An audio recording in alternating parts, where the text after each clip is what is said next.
وما أرسلناك إلا رحمة للعالمين. Kita masuk di kaidah yang ketiga. Man'ul gharar, yaitu terlarangnya gharar. Definisi gharar. Jual beli al-gharar adalah semua jual beli yang mengandung ketidakjelasan atau pertaruhan, kayak judi, atau semua yang tidak diketahui hasilnya dan tidak diketahui hakikat dan ukurannya. Masuk ke kolam pancing. Pancing. Berapa, Pak? 100.000. Oke, kasih 100.000. Buat dapat ikan satu tok. Satu tok kemudian ditimbang ikannya cuma sekilo. Nah, makan pasti rugi. Nah, kondisi-kondisi seperti ini masuk dalam kategori gharar. Yang benar gimana? Silakan pancing. Begitu dapat timbang. Nah, timbangannya lah ini kemudian yang diukur sekilonya berapa dikali dapatnya berapa. Maka itu yang benar. Nah, termasuk di sawah. Nebas pari. Patok piro? 8 juta. Enggak ditimbang. Maka begitu ditebas, maka pihak pedagang kadang untung, kadang rugi. Kalau isinya banyak untung, kalau gabuk banyak rugi. Maka dalam kondisi-kondisi di mana banyak hama, para tengkulak itu nggak berani nebas, karena pasti rugi. Sehingga kondisi seperti ini masuk dalam kategori gharar lagi. Contoh lagi, mangga ditebas sepohon, gitu kan. Sepohon 5 juta. Nah, akhirnya apa? Orang yang nebas nggak mau rugi. Dirontokin semua sak pendil-pendil gitu kan. Nah, sehingga akhirnya pohon manggane tahun berikutnya nggak berbuah karena tanamannya rusak. Ini juga bagian dari gharar. Qanifiddin azani Allah wa iyyakum, dasar gharar dilarang dalam muamalah. Ya, ini merupakan kesepakatan para ulama mengenai kaidah penting dalam muamalah karena banyak muamalah yang bersumber dari ketidakjelasan dan ada unsur taruhan di dalamnya. Oleh karena itu Imam Nawawi menyatakan rahimahullah, adapun larangan jual beli gharar maka ini merupakan pokok penting dari kitab jual beli. Oleh karena itu Imam Muslim mengedepankannya dan hal ini tercakup dalam permasalahan yang sangat banyak dan tak terhitung. Ya, maka semua bentuk ketidakjelasan dalam akad itu namanya gharar. Demikianlah al-gharar menjadi salah satu pokok syariat dalam masalah muamalah baik jual beli maupun seluruh hukum transaksi komersial. Kaidah ini didasarkan sabda Nabi SAW, nah Rasulullah SAW an bai'il hasah wa an bai'il gharar. Nabi SAW melarang dari jual beli al-hasah dan dari jual beli al-gharar. Tetapi karena unsur gharar tidak bisa dihindari dalam muamalah, maka tidak semua gharar yang itu dilarang. Yang terlarang adalah gharar yang memenuhi syarat. 1, ghararnya besar dan dominan pada akad transaksi. Jadi kalau ada gharar yang jelas gede, gitu, maka itu haram.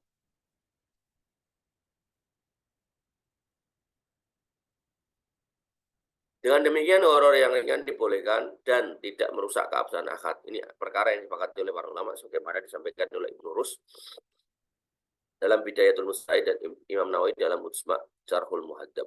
Ya. Para ulama memberikan contoh dengan masuk ke kamar mandi umum untuk mandi dengan bayar. Ini mengandung gharar karena orang berbeda dalam penggunaan air dan lamanya tinggal di dalam. Dengan demikian persewaan rental mobil untuk sehari 2 hari karena orang-orang berbeda-beda dalam penggunaannya, maka cara pemakaiannya ini semua mengandung gharar namun dimaafkan syariat karena ghararnya tidak besar. Jadi kalau kamu bayar 2.000 ke toilet, kalau ada tulisannya jelas mandi 5.000, buang air kecil 2.000, air besar 3.000, maka bayarlah sesuai dengan harganya itu. Soal kemudian ada orang yang mandinya airnya banyak, satu lagi mandinya airnya sedikit, maka itu gharar yang dimaafkan. Ya. Patokan untuk membedakan gharar besar dan kecil adalah jika yang nampak menunjukkan yang tidak nampak, maka itu gharar ringan. Contoh, jual semangka. Seorang beli semangka, maka yang dia inginkan adalah manis dan segar. Sedangkan yang nampak adalah kulitnya. Namun kulit bisa digunakan untuk memprediksi isinya, maka ini gharar yang ringan. Artinya kulitnya kok bagus. Terus kayaknya juga sudah matang, nah, udah tua gitu loh. Udah rotok meletek-meletek gitu. Nah, maka kalau emang ini yang terjadi tuh jadi jual kok orangnya dapatnya semangka nggak manis, maka ini dimaafkan. Bagus lagi kalau pengen nggak ror, coblos gesek itu. Segitiga nih merah.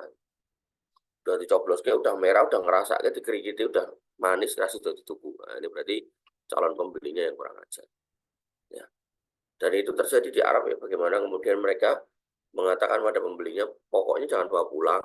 sebelum tak coblos dan sebelum kamu merasakan manis. Kalau kamu merasa manis dan memang merah, silakan dibayar. Kalau nggak usah dibeli. Ini pedagang hebat kalau kayak gitu. Dia siap rugi kalau dicoblosnya itu nggak kemudian merah. Sedangkan jika yang nampak tidak bisa menunjukkan pada yang tidak nampak, maka ini gharar berat. Contoh jual ikan yang masih dalam tambak ini yang tak bilang tadi. Karena yang nampak dari tambak itu air, bukan ikan. Sedangkan kondisi air tidak bisa memprediksi kondisi ikannya. Airnya kayaknya ada yang gerak-gerak. Apakah itu ikan? Ternyata pasti kuras. Beberapa video itu menunjukkan pasti kuras kolam lele, lelenya habis, isinya ular. Gitu. Ular kadut itu. Ular sehingga ular piton tapi pendek, sak lengan-lengan. Dia makan ikan lelenya. Nah, maka apa ya mungkin kemudian kan ya nggak mungkin. Ya, oleh karena itu maka ini harus difahami. Ada hal-hal yang memang gorornya kecil, ada hal-hal yang gorornya besar. Yang gorornya besar nggak boleh, gorornya kecil maka diperbolehkan. Yang kedua, kebutuhan umum tidak menuntutnya. Kebutuhan umum al-hajatul al-amah tidak disejajarkan dengan darurat. Ya, kalau darurat itu boleh seorang itu nabrak karena hidup dan mati. Tapi ini kan tidak terkait dengan kedaruratan. Imam Al-Juwayni rahimahullah mengatakan kebutuhan pada hak manusia secara umum disejajarkan dengan darurat. Batasannya adalah semua hal yang seandainya tidak dilakukan, maka mereka akan merugi pada saat itu atau di kemudian hari. Ibnu Taimiyah mengatakan syariat tidak mengharamkan jual beli yang dibutuhkan oleh manusia hanya karena ada sejenis goror. Bahkan syariat membolehkan semua yang dibutuhkan manusia dari hal itu. Nah, kaidah yang disampaikan para ulama ini harus terwujud dalam kebutuhan tersebut secara pasti dan tidak ada solusi syar'i lainnya. Apabila kebutuhan ini telah menjadi kebutuhan umum, maka disejajarkan dengan darurat. Dasarnya adalah hadis Ibnu Umar yang berbunyi, Ana Nabi Shallallahu Alaihi Wasallam menahan an bai'is simar hatta yabdua solahuha. Nabi SAW melarang jual beli buah hingga tampak kepastiannya menjadi buah. Jadi kalau ditebas waktu masih pendil nggak boleh. Tapi kalau kemudian udah ketok buahnya, keberadul gede-gede bisa dipanen, mau ditakar, walaupun nanti kemungkinan timbangannya bisa meleset, maka enggak apa-apa. Tapi kalau masih pendil, nggak tahu. Kan kadang ada yang masih pendil itu udah bosok kan ada. Nah, maka kondisi seperti itu gharar yang tidak boleh. Dalam hadis ini Nabi SAW memberikan kemudahan menjual buah dari pohon kurma setelah nampak menjadi buah, lalu dibiarkan hingga sempurna kematangannya, walaupun sebagiannya belum ada. Hal ini menunjukkan bolehnya gharar karena hajat umum. Dengan demikian diambil kesimpulan dari hadis ini bahwa apabila telah tampak menjadi buah seperti warna merah, kuning pada kurma, maka jual beli sah. Padahal sebagian dari buah tersebut belum ada. Ini jelas gharar. Meskipun demikian syariat membolehkan karena kebutuhan umum. Ya, selak butuh, terus masyarakat mayoritasnya juga mengizinkan. Padi juga sama. Padi kalau kemudian posisinya dia belum apa istilahnya, belum merunduk, mau ditebas nggak boleh, masih meteng itu nggak boleh ditebas. Kalau kemudian sudah gitu, merunduk kan kelihatan, cek gitu, oh ternyata isinya banyak, nah, maka boleh silakan ditebas. Nah, yang ketiga, mungkin menghindarinya tanpa susah payah. Artinya ada kondisi gharar yang mungkin bisa dihindari tanpa susah payah. Imam Nawawi dalam Al-Majmu' dan Ibnu Qayyim dalam Zaudul Ma'ad menukilkan bahwasanya ijma' bahwa gharar yang tidak mungkin dihindari kecuali dengan susah payah maka diperbolehkan. Gharar yang nggak mungkin dihindari. Nanti contohnya gimana? Di sini contohnya adalah seperti orang yang beli rumah, maka pondasi rumah serta bangunannya dan isi kandungan hewan yang hamil. Ya. Seorang beli rumah dalam keadaan tidak mengetahui keadaan pondasi dan tiangnya, serta bagaimana proses finishing pembangunannya, juga isi kandungan hewan yang hamil, apakah kandungan ini jantan atau betina, terbilang satu atau hanya seekor, dan apakah hidup atau mati. Ini jelas gharar, namun diperbolehkan hal tersebut tidak dapat diketahui dengan jelas. Seandainya dipaksa mengetahui tentulah harus dengan sangat susah payah. Jadi kamu kalau pengen tahu pondasi rumah kan tidak gali pondasi ini kan. Nah maka itu kan susah payah, maka nggak mungkin dilakukan. Kamu ingin tahu isi janin, kalau zaman dulu berarti kan harus buka janinnya, maka ini susah payah kan, maka nggak apa-apa diperjualbelikan. Yang penting jelas meteng, gitu. Dilihat, dipegang, ada penampakan isinya. Masih keluarkan ternyata kemudian cacat, sudah apa-apa. Itu gharar yang tidak masalah. Kemudian Imam Nawawi rahimahullah menyatakan pada asalnya jual beli gharar dilarang dengan dasar hadis. dan maksudnya adalah yang mengandung unsur horor yang jelas dan mungkin dihindari. Adapun hal-hal yang dibutuhkan dan tidak mungkin dihindari seperti pondasi rumah, beli hewan yang mengandung, dengan adanya kemungkinan yang dikandung hanya seekor atau lebih, jantan atau betina, juga apakah lahir sempurna atau cacat, maka demikian juga beli kambing yang memiliki air susu dan sejenisnya, semua ini diperbolehkan menurut ijma. Demikian juga para ulama menukil ijma tentang kebolehan barang-barang yang mengandung horor yang sepele, diantaranya umat sepakat mengesahkan jual beli jubah mahsyuwah, yaitu kainnya ada isinya, di kain yang di dalamnya ada isinya sesuatu, saya nggak tahu isinya apa. Maka isinya ini menjadi ikutan yang diperjualbelikan, tidak apa-apa. Kemudian syarat yang keempat yaitu gharar yang dilarang hanya pada akad muawadoh, yaitu akad komersil. Inilah pendapat Imam Malik rahimahullah dan dirujukkan oleh Syekhul Islam Ibnu Taimiyah rahimahullah. Adapun gharar pada akad tabarruk, yaitu bantuan, muawadoh itu yang ada unsur untung rugi. Tapi kalau akadnya tabarruk, bantuan seperti sedekah, hibah dan sejenisnya, maka masih diperdebatkan dalam dua pendapat setelah para ulama sepakat tentang adanya larangan gharar pada wasiat. Pertama, diperbolehkan adanya gharar dalam akad tabaruat. Sedekah itu kan ada ghararnya, boleh. Ini adalah pendapat mazhab Maliki serta dirujukkan oleh Ibnu Taimiyah dan Ibnu Qayyim. Mereka berpendapat dengan hadis Amr bin Shu'aib dari bapaknya dari kakaknya yang berbunyi, faqama rajulun fi yadi kubbatun min sa'irin faqala akhadtu hadhihi li usliha biha barza'atan li, faqala Rasulullah SAW, amma ma kana li wa li bani Abdil Muttalib fahuwa lak. Maka seseorang yang membawa sekumpulan batu rambut seperti bulu rambut yang berdiri lalu berkata, aku mengambil ini untuk memperbaiki pelana kudaku. Kemudian Rasulullah SAW bersabda, adapun yang menjadi hakku dan Bani Abdul Muttalib, maka itu untukmu. Nah, dalam hadis ini Rasulullah SAW menghadiahkan bagiannya dan bagian Bani Abdul Muttalib dari benda tersebut, dan tentunya ukurannya nggak jelas. Dengan demikian gharar tersebut tidak berlaku pada akad tabaruah. Ya, jadi ada cuma sekumpulan rambut kayak wig gitu yang diambil, maka itu kan perkara itu silakan. Mulut Allah. Pendapat ini dikuatkan dengan kaidah asal dalam adalah sah, baik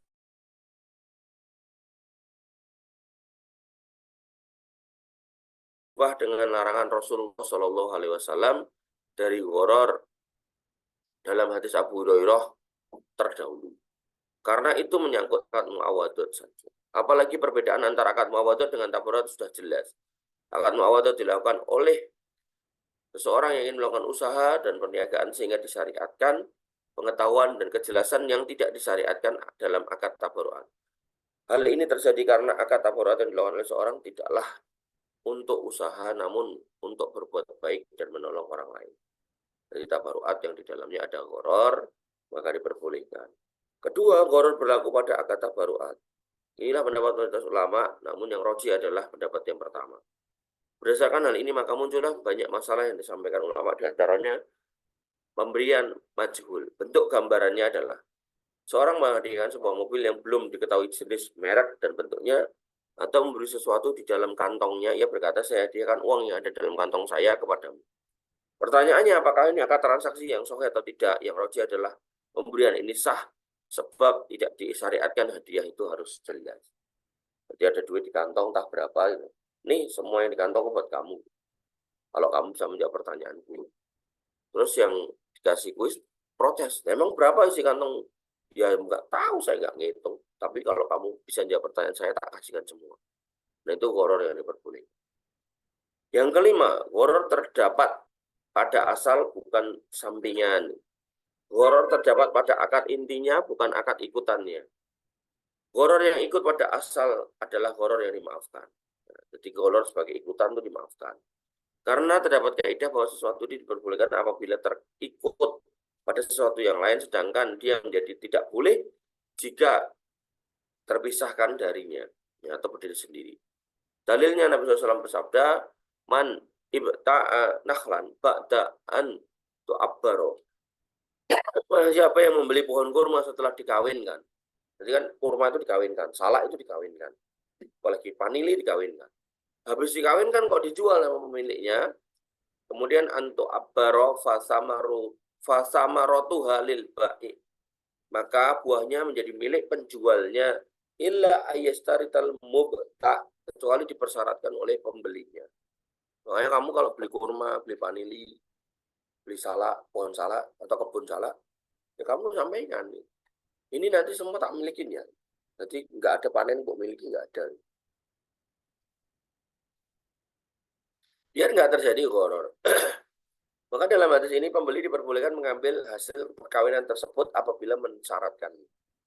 Tapi kalau nggak disyaratkan, itu punya penjual. Padahal hasilnya buah tersebut belum tentu ada atau belum dapat dipastikan keberadaannya. Lalu aplikasi horor yang pertama adalah jual beli al-hassah. Larangannya, muamalah yang mengandung horor. Nabi SAW bersabda, an Abi Hurairah radhiyallahu anhu, anna Nabi SAW naha an bai'il hassah. Nabi berlarang dari jual beli hassah, wa an bai'il horor, dan dari jual beli horor. Para ulama rahimahullah memberikan contoh jual beli ini adalah seorang memberi batu kepada temannya dan menyatakan, lemparlah batu ini kepada tanahku, sejauh mana lemparan batu tersebut, maka tanah ini menjadi milikmu dengan persyaratan sekian-sekian. Apabila lemparannya kuat, maka pembeli beruntung. Apabila lemparannya nggak kuat, maka pembelinya rugi. Maka ini dilarang. Haso itu dari kata haso yang artinya pasir atau batuan. Jadi diambil, mau beli tanah atau yang punya tanah itu kata tanah saya luas banget, ini kamu lempar nih, maka harga 1 miliar adalah sejauh kamu lempar. Ternyata dapatnya cuma 1.000 meter itu, atau karena dia nggak bisa lebar jauh. Maka ini horor yang dilarang. Kemudian yang kedua, jual beli mulamasah dan jual beli munabadzah, yaitu jual beli yang terlarang, seperti kemana Nabi SAW, Nabi SAW naha anil mulamasah wal munabadzah. Jual beli mulamasah adalah jual beli dalam bentuk seorang menyatakan kepada temannya, pakaian apapun yang sudah kamu pegang maka ini milikmu dengan persyaratan sekian rupiah darimu. Oleh karena itu, bila ia megang pakaian yang mahal maka ia beruntung, dan bila ia rugi. Jadi ada temuan pak, dang tak kono, untuk bayaran 10.000. Tarik set, tadi dapat kolor, itu kan kecewa. Nah seperti itu tuh masuk horor yang dilarang Allah Ta'ala. Itu mulsah karena ada menyentuh, maka itu kamu. Kemudian munabadzah terjadi dengan menyatakan, ambil batu ini, lemparkan kepada pakaian tersebut, maka mana yang kena pakaian itu menjadi milikmu dan membayarkan sekian rupiah dari. Kemudian yang ketiga, jual beli calon anak dari janin yang dikandung. Jual bai'u hablal hablah. Larangannya terdapat dalam hadis Ibnu Umar radhiyallahu anhu yang berbunyi, anna Nabi SAW naha an bai'i hablal hablah. Tapi melarang seseorang itu menjual calon anak atau janin yang dikandung. Kalau jual induknya dalam posisi hamil boleh. Tapi kalau kemudian kita katakan tak dolan etok, tapi ro 5 juta, ada larang men. Biasanya ini lahirnya metal. Biasanya ada muncul kata biasanya. Nah, padahal pas lahir ternyata sapi biasa dan cacat. Maka belinya pasti rugi. Jual beli habalah yang merupakan menjual hasil produksi yang masih belum jelas, termasuk jual beli populer di masa jahiliyah. Mereka terbiasa jual anak hewan yang masih dalam kandungan binatang yang bunting dan menyerahkannya secara tertunda. Jadi dijual belikan sekarang, nanti kalau lahir baru dikasih. Maka Islam melarangnya. Letak unsur horor dalam jual beli habalah ini jelas sekali. Kalau tujuannya adalah menjual janin masih dalam perut induk, maka janin itu belum jelas keberadaannya. Pembeliannya berada dalam posisi yang mengkhawatirkan karena ia bisa beroleh barang yang dia beli atau bisa juga dia kehilangan. Kita masuk di horor yang keempat yang nggak boleh, yaitu jual beli sebelum tampak kepantasan untuk layak dikonsumsi. Nah, jual beli terlarang dalam hadis yang berbunyi, anna Nabi SAW naha anil bai'i as-simar hatta yabdua solahuha. Nabi SAW melarang jual beli buah hingga nampak kepastian bahwa buah itu layak untuk dimakan. Artinya menjual pentil itu nggak boleh. Hal ini tersebut disebabkan adanya kemungkinan rusak dan gagalnya panen pada buah tersebut sebelum pembeli dapat memanfaatkan. Pentil dijual tebaske. Begitu kemudian 2 bulan harusnya panen, ternyata nggak panen-panen. Nah ini nggak boleh. Kemudian apa sih hikmahnya kita dilarang berbuat atau bertransaksi dengan yang gharar? Hikmahnya adalah ya bahwasanya orang atau transaksi yang mengandung unsur jual kucing dalam karung artinya nggak jelas adalah karena jual beli ini mengakibatkan seorang itu memakan harta orang lain dengan cara yang haram. Menyebabkan orang lain merasa rugi. Dan Nabi SAW telah memperingatkan hal itu dalam sabda beliau SAW tentang larangan menjual buah-buahan yang belum layak dikonsumsi dan belum tumbuh. Nabi SAW juga menanyakan, tidakkah kalian pikir kalau Allah tidak mengizinkan buah ini tumbuh, dengan alasan apa si penjual memakan harta pembelinya? Jadi yang namanya jual beli itu duit kamu terima, barang harus kamu serahkan. Duit sudah diterima, kok kemudian yang menyerahkan duit ini nggak bisa makan buahnya, maka kita termasuk yang rugi. Wallahu ta'ala alam. Jenis-jenis gharar, bila ditinjau dari segi terjadinya, gharar terbagi menjadi 3, yaitu jual beli barang yang belum ada. Ini gharar. Belum kamu pegang, sudah ditransaksikan.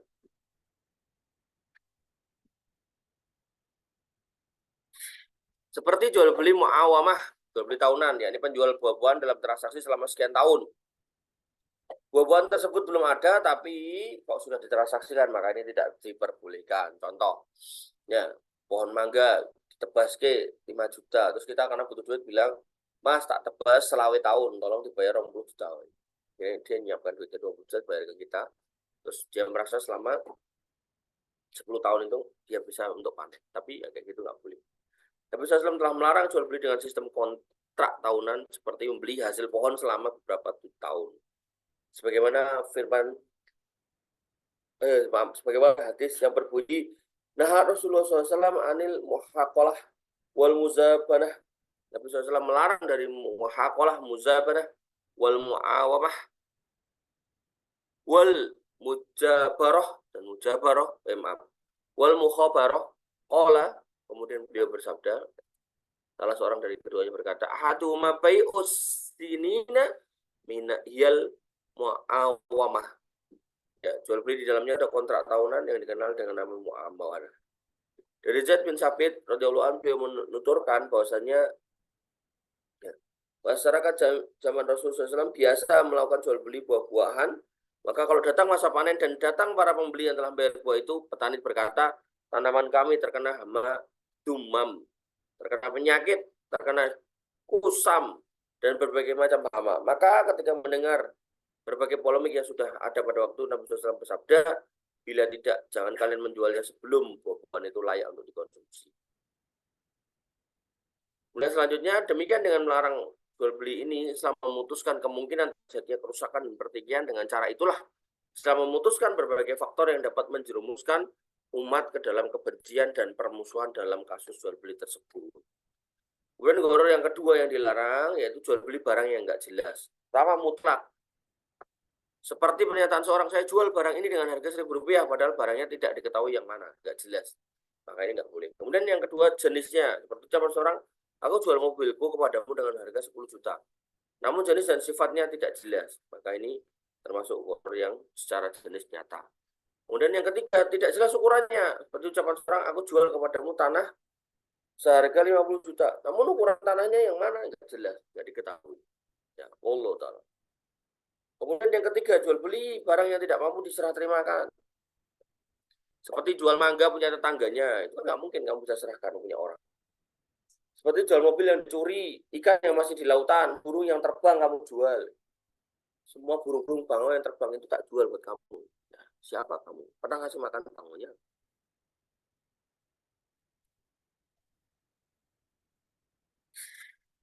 Maka macam-macam hukum gharar. Pertama yang disepakati yaitu larangan dalam jual beli seperti jual beli yang belum ada wujudnya. Ya, barang yang belum dipegang diperjualbelikan ini nggak boleh. Kedua, disepakati kebolehannya seperti jual rumah dengan pondasinya, padahal jenis, ukuran, warna, dan seterusnya itu sudah diketahui. Maka hal ini diperbolehkan karena kebutuhan dan tidak mungkin lepas darinya. Imam Nawawi rahimahullah menyatakan pada dasarnya jual beli gharar dilarang dalam dasar hadis ini, dan maksudnya adalah mengandung unsur gharar yang jelas dan mungkin bisa dilepaskan. Adapun yang dibutuhkan dan tidak mungkin dipisahkan darinya seperti pondasi rumah, beli hewan yang mengandung adanya kemungkinan yang dikandung hanya seekor atau 2 ekor, apakah lahir sempurna atau cacat, termasuk juga beli kambing yang memiliki air susu dan seterusnya, semua hal tersebut diperbolehkan menurut ijma ulama. Demikian juga para ulama menukilkan ijma tentang kebolehan barang-barang yang mengandung gharar yang sepele, sebagaimana dinyatakan oleh Ibnu Rus dalam Bidayatul Mujtahid dan Imam Nawawi dalam Syarah Sahih Muslim jilid 5 halaman 416. Dan yang ketiga, hukum yang ketiga adalah gharar yang masih dipersisihkan apakah dikuatkan pada bagian yang pertama atau keduanya. Misalnya menjual biji-bijian yang masih terpendam di dalam tanah seperti wortel dan seterusnya. Kalau sepakat tentang keberadaan gharar dalam jual beli tersebut. Namun para ulama masih berbeda pendapat dalam menghukum. Perbedaan mereka ini terjadi karena sebagian dari mereka diantaranya Imam Malik memandang bahwasannya ghararnya sepele atau tidak mungkin dilepas darinya dengan adanya kebutuhan menjual. Sehingga ulama tersebut membolehkan gharar semacam ini. Adapun sebagian orang yang lainnya, diantaranya Imam Syafi'i dan Abu Hanifah rahimahullah, memandang bahwa ghararnya besar dan memungkinkan untuk dilepas darinya sehingga para ulama mengharamkan gharar tersebut. Ya. Jadi kalau di atas tanah itu fik para ulama sepakat haram, kok di bawah tanah sebagian ulama itu mengatakan ya saya di sana. Kemudian dikatakan lagi bahwasanya Syaikh Islam Ibnu Taimiyah dan Ibnu Qayyim merajihkan pendapat yang membolehkan gharar dalam hal ini. Islam mengatakan adapun Imam Malik maka madhabnya adalah madhab terbaik dalam permasalahan ini. Menurut madhab Imam Malik, hal-hal ini semua hal yang dibutuhkan atau hal-hal yang mengandung sedikit gharar boleh dijual belikan hingga madhab Imam Malik pun memperbolehkan jual beli benda-benda yang tidak tampak di permukaan tanah seperti wortel, lobak dan sebagainya. Kalau buah dia harus jelas bisa dimakan, kalau yang di bawah tanah itu dilihat dari umurnya. Mungkin bisa disampel dengan dicabut 1 atau 2. Wortelnya udah gede, berarti kira-kira yang lain sama. Karena di bawah tanah nggak kelihatan. Sedangkan Ibnu Qayyim menyatakan jual beli yang tidak tampak di permukaan tanah tidak memiliki dua perkara tersebut karena ghararnya sepele, kecil dan tidak mungkin dilepaskan dari itu. Wallahu taala alam. Ya, ini akhir dari pertemuan kita di pagi hari ini terkait dengan gharar ya dan juga terkait dengan dilarang berbuat yang dolim tapi diperintahkan untuk berbuat yang adil ya, dalam transaksi jual beli. Wallahu taala alam. Demikian yang bisa kita sampaikan dan kita diskusikan. Kurang lebih mohon maaf. Assalamualaikum warahmatullahi wabarakatuh. Assalamualaikum warahmatullahi wabarakatuh.